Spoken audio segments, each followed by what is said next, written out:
Graça e paz, bom dia, meu amado irmão, que Deus te abençoe nesta manhã, onde nós iniciamos na meditação do texto sagrado do livro de Isaías, no nosso devocional Descobertas, o capítulo 34, abra sua Bíblia, por favor, no livro de Isaías, do profeta Isaías, capítulo 34, e meditemos nesse capítulo 34 e 35,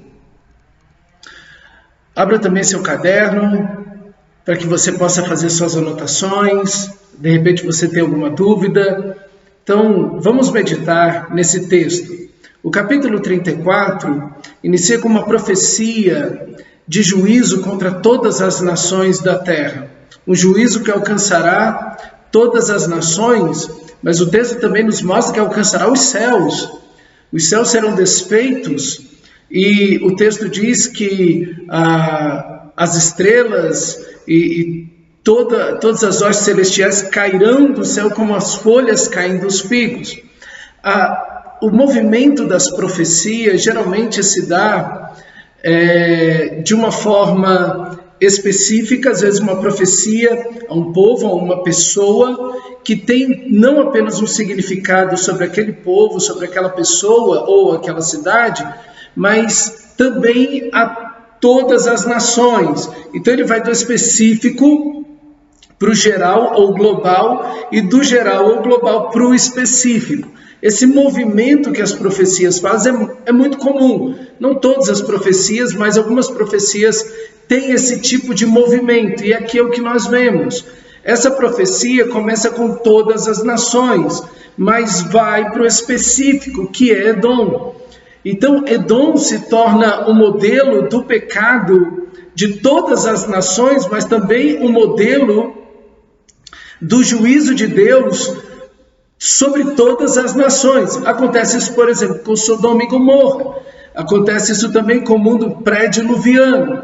Você vai ver que Jesus vai usar tanto o modelo de Sodoma e Gomorra, também como o modelo do mundo pré-diluviano, como um padrão de juízo, também de pecado, para todas as nações na segunda vinda. Então esse movimento e esses exemplos são de fato, assim, na linguagem profética, é o que muitas vezes é usado, esse padrão específico e geral, específico e global. E a ira de Deus se revela, e nessa revelação da ira de Deus se revela a sua santidade. Assim como nós, pecadores, quando estamos diante de um erro, de um pecado, de uma injustiça, nos sentimos irados, e essa ira mostra que estamos diretamente contrário a essa situação, a essa injustiça, assim também a ira de Deus, o texto se mostra revelando que Deus está contra tudo o que está acontecendo como pecado, como erro, como injustiça no mundo. O texto no versículo 8 vai dizer que Deus vai se vingar das nações e também de Edom. A ideia de que Deus vai se vingar é porque todo pecado é diretamente contra o próprio Deus. Deus é o alvo de todo pecado. Deus é o objeto que todo pecado atinge. Por isso Deus não fica imparcial por sua santidade, por sua verdade, por sua justiça. Todo pecado cometido por qualquer ser humano, seja ele quem for, em que época for, está sendo cometido não apenas contra as pessoas, não apenas contra a humanidade ou contra a natureza, mas todo pecado está sendo cometido contra o próprio Deus. Por isso Deus vai se vingar. E aí no versículo 11, a ideia de Deus vai medir. Essa ideia de medir é uma ideia, por exemplo, que aparece no profeta, não apenas Isaías, mas Jeremias, Ezequiel, Oséias, Zacarias e até em Apocalipse. Por exemplo, em Apocalipse Deus mede a cidade, a Nova Jerusalém. E como essa ideia de medir é medir as atitudes, é calcular as ações, é pesar a justiça ou a injustiça, é mensurar. Essa ideia de medir, essa ideia de pesar, de calcular, de mensurar aquilo que é certo e que é errado, a verdade e a mentira, as trevas e a luz. Quando Deus vai medir a Nova Jerusalém, como nela não há pecado e nela nada entra que é injusto, é somente glória que há ali. Mas quando Deus mede as nações, quando Deus mede Edom, o que vai haver é apenas pecado. Então é sempre uma atitude ao Deus medir uma nação ou as nações, Deus medindo, calculando a história ou os eventos, as ações, geralmente, praticamente, é sempre uma ação de juízo. Por quê? Porque, de fato, todas as nações, todo ser humano vive uma vida contrária a Deus, vive uma vida de pecado, se não foi regenerado por Deus. E o resultado disso é que a terra, vai dizer o texto, está habitada por animais. E esse fato da terra estar habitada por animais é um juízo, porque aí entra um contraste entre o que as feras do campo vivem e produzem na terra que Deus criou, diante daquilo que um homem regenerado por Deus pode viver e realizar. Então a terra se torna inútil, a terra se torna simplesmente pasto para esses animais, quando essa terra deveria ser habitada e ser produzida e ser utilizada para glorificar a Deus por um homem regenerado. Mas o capítulo 35 entra justamente fazendo o contraponto do capítulo 34. Ele começa dizendo que a vingança vem no versículo 4, mas Ele nos salvará. Se Deus medir as nações, se Deus medir a minha vida e a sua vida, como nós poderemos ser salvos? Como as nações vão ser salvas? Porque todos nós pecamos. A Bíblia vai dizer que não há nenhum justo, não há nenhum sequer. Enfim, não há ninguém que não tenha pecado. Por isso, o texto vai dizer que, ao medir Deus as nossas vidas, Ele vai nos salvar. O deserto vai florir. Mas como o deserto vai florir? O deserto é a nossa vida. O deserto são as nossas ações. Como o deserto vai florir de si mesmo, sozinho? Como pode um cego ver? Chegue a um homem cego e diga para ele, veja. Ele não vai ver. Ou um surdo e dizer para ele, ouça essa música. Ele não vai ouvir. Ou um mudo, diga para ele, cante. Ele não vai cantar. Ou chegue para um aleijado e diga para ele, salte de alegria ou corra. Ele não pode fazer isso. Essa linguagem que o texto usa, dizendo que o deserto vai florir e que tudo isso vai acontecer, essa linguagem de um deserto, do aleijado, do cego, do mudo, é a linguagem da depravação. É a linguagem que o texto vai usar para mim, para você, da total incapacidade que nós temos de nós mesmos, de produzirmos algo bom, no sentido de buscarmos a Deus. Então, o deserto não vai florir sozinho, o cego não vai ver por si mesmo, o surdo e o mudo não vão ver, não vão ouvir e não vão falar de si mesmos. É necessária uma intervenção de Deus. A ideia aqui, a linguagem, o conceito é da depravação total. Porque se encontra essa situação irreversível e de total incapacidade por causa do pecado. Deus nos fez perfeitos. Deus fez tudo bom, belo, pleno e útil. Mas o pecado, ao entrar na história da humanidade, revela que tudo isso se torna algo tão incapaz, tão inútil, tão mau, tão ruim. E essa figura de linguagem descreve essa destruição irreversível do pecado que está na nossa vida, pecado que nós cometemos, pecado que o ser humano tem prazer em viver nele. E como o homem está completamente incapacitado de voltar-se novamente a Deus. O estado do homem é irreversível. Ele está totalmente incapacitado de voltar-se sozinho para Deus. Se não houver uma ação graciosa de Deus, essa condição se torna irreversível. Assim como um cego não pode ver de si mesmo, assim como o deserto não pode por si mesmo florir, se não houver uma chuva sobre ele. Se Deus não derramar chuva sobre o deserto, ele não pode florir. Se Deus não curar os olhos do cego, ele não pode enxergar. Se Deus não curar as pernas do aleijado, como pode ele correr? Charles Spurgeon, que foi o príncipe dos pregadores, ele usou uma expressão numa pregação chamada solidão, pior que o inferno, é o título dessa mensagem.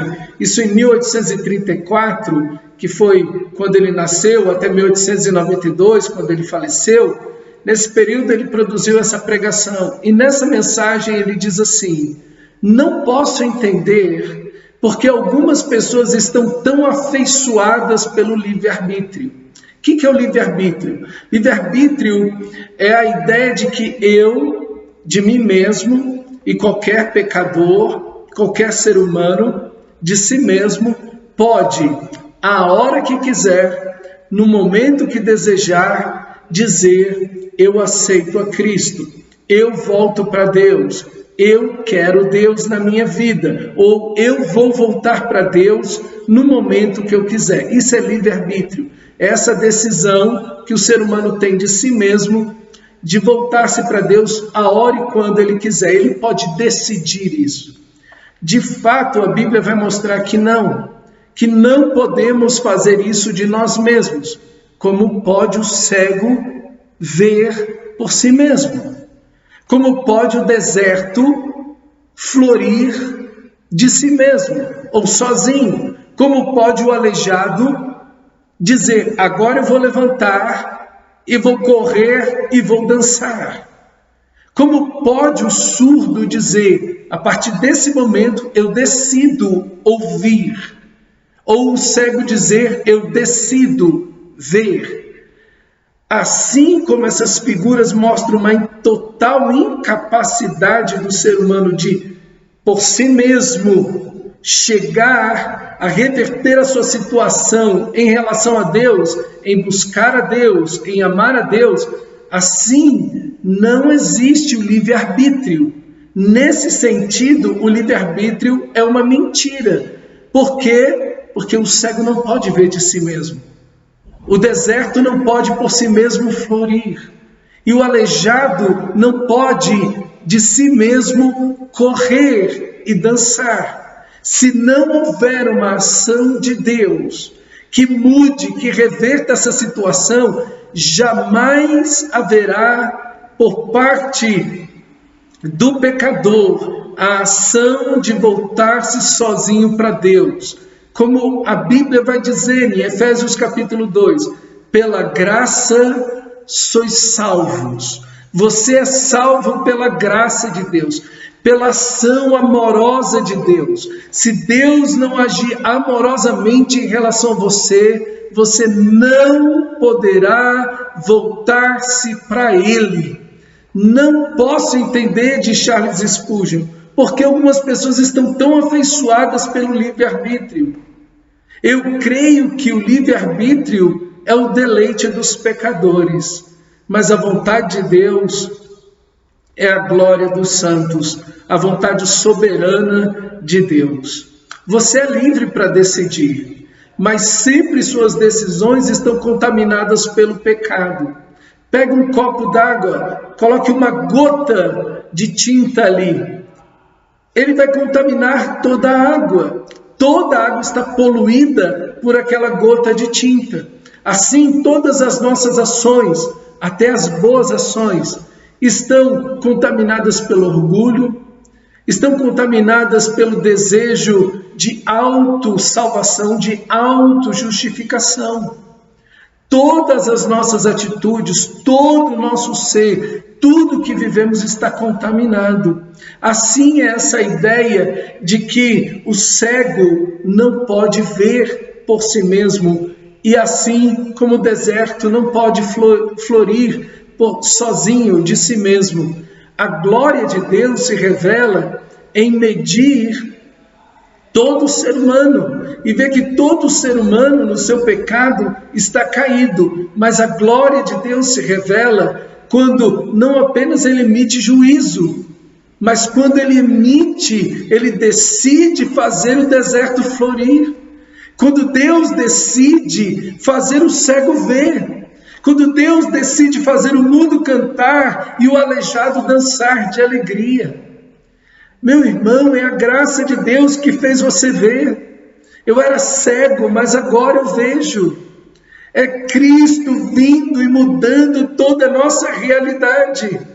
Se Ele não nos salvar, jamais poderemos nos salvar por nós mesmos. Se Ele não fizer chover essa chuva de graça, de misericórdia do seu grande amor, essa chuva que é o próprio sangue de Jesus nos purificando de todo pecado, como poderemos ser salvos de nós mesmos? Não podemos nos salvar. Se Ele não nos salvar, jamais nos salvaremos a nós mesmos. Então a sua atitude é ser grato eternamente ao Pai, ser grato a Cristo, ser grato ao Espírito Santo. Eles decidiram te salvar. Jesus ficou cego para você poder ver. Jesus, ele ficou como um deserto para que a sua vida pudesse florir. Por isso o texto no versículo seguinte vai dizer: fortaleçam as mãos decaídas e os joelhos trôpegos. Esse texto é usado pelo livro de Hebreus, capítulo 12, versículo 12, é a citação desse texto. Então, nesse livro de Hebreus está dizendo: não abandone a Cristo Jesus. Não considere o judaísmo, ou guardar a lei, ou as coisas desse mundo maiores do que Jesus. Não deixe de congregar. Cristo é a pessoa mais importante da sua vida, porque Ele fez o cego ver, Ele fez o mudo cantar, Ele fez o surdo ouvir, e Ele fez o aleijado saltar de alegria. O deserto floriu pela graça de Deus.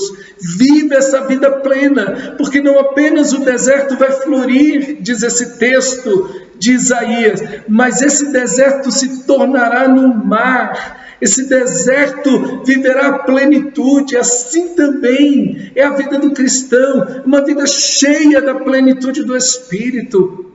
Ele te fez capaz de correr, meu amado irmão. Ele te fez capaz de dançar, de cantar. Então viva a sua vida de forma plena, plena no Espírito Santo, plena na obediência, na santificação, na palavra de Deus. Viva a sua vida, porque Ele fez do seu deserto um oásis. E ele termina esse capítulo 35, mostrando no versículo 8 ao 10, que é um caminho que Deus cria.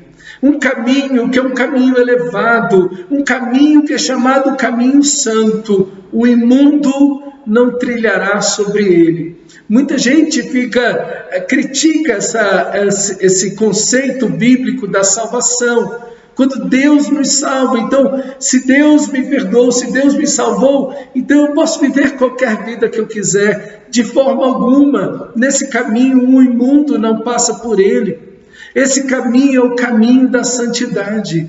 Fomos salvos para viver em santidade. Esse caminho é o caminho da pureza, é o caminho da santidade, é o caminho da verdade, da retidão, da vontade de Deus. Não o caminho de se lançar aos prazeres pecaminosos, mas o caminho de agradar a Deus e fazer a tua vontade, a vontade dele. E o texto diz que aquele que caminha nesse caminho não errará. Essa palavra errar aqui quer dizer não ser um bêbado, é não ser um desregrado, não ser um desgarrado, não ser um desonrado. Quem trilha esse caminho, trilha o caminho para a glória de Deus. Não está lançado aos seus prazeres, não está lançado ao pecado, pelo contrário, se lança agora sim na santidade, agora vê, agora corre, segundo a vontade de Deus, agora dança a música dos céus, agora vive de acordo com a santidade de Deus, e diz que nem o louco errará esse caminho. O louco é aquele que rejeita a verdade, que rejeita a bondade de Deus, que rejeita a justiça, os mandamentos de Deus. Aquele que era louco vai deixar de ser, aquele que era perverso deixará de ser, porque ele não desprezará mais a justiça, não desprezará a sabedoria, nem viverá nos prazeres pecaminosos. Não haverá feras nesse caminho também, diz o texto sagrado. Será um caminho onde os leões não estarão, não haverá perigo, pelo contrário, é um caminho de segurança,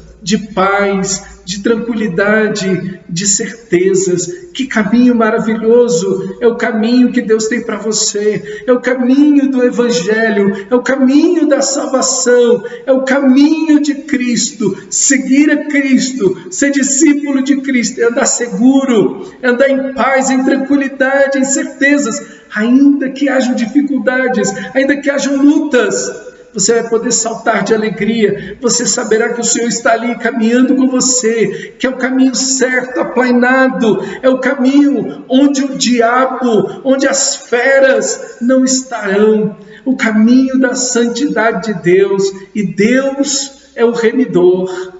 Deus é aquele parente que resgata aquele que perdeu tudo e seria vendido como escravo. É aquele que está em vulnerabilidade, é alcançado por esse amor maravilhoso de Deus, mas é um herói que te redime. Esse herói que entra onde você está em perigo, onde você está afundando nas águas, onde uma fera vem te pegar, e esse herói se coloca na frente, protege, defende você e te salva. E o texto termina dizendo que esses remidos, esses resgatados pelo Senhor, voltarão e virão a Sião, a presença de Deus. A presença de Deus é a busca ansiosa e natural do redimido. O redimido quer a presença de Deus, o redimido anseia por essa presença, ele anseia a santidade de Deus, ele quer andar na palavra de Deus, no caminho de Deus, ele ama a sua palavra, ele ama a oração, ele ama o culto, ele ama a presença de Deus. Com cânticos de júbilo, a alegria eterna coroará a sua cabeça. Gozo e alegria o alcançarão, e deles fugirá a tristeza e o gemido. Um dia, quando esse caminho chegar ao fim, você estará diante do próprio Deus. Esse caminho é um caminho que leva não à perdição, esse caminho leva você até o paraíso eterno, e nele você encontrará o Senhor da glória. Trilha esse caminho, cantando, saltando de alegria, dançando ao som dos céus, as músicas celestiais, vivendo em santidade, para a glória de Deus, porque você foi remido pelo Senhor. Você foi salvo pelo Senhor. O mundo entrará em juízo, mas você já passou da morte para a vida, meu irmão. Que glória, que bênção meditar nessa salvação tão preciosa de Deus. Nós queremos a santidade de Deus, nós queremos a vontade de Deus. Deus encha o seu coração de alegria, de paz, e faça da sua vida a cada dia um oásis. Corra, meu irmão, corra. Ele te fez para correr, Ele te salvou para correr, para andar em santidade, para fazer a vontade dEle, para enxergar a sua glória e para viver uma vida cheia da plenitude do Santo Espírito. Que Deus te abençoe na graça de Cristo Jesus, o nosso Senhor.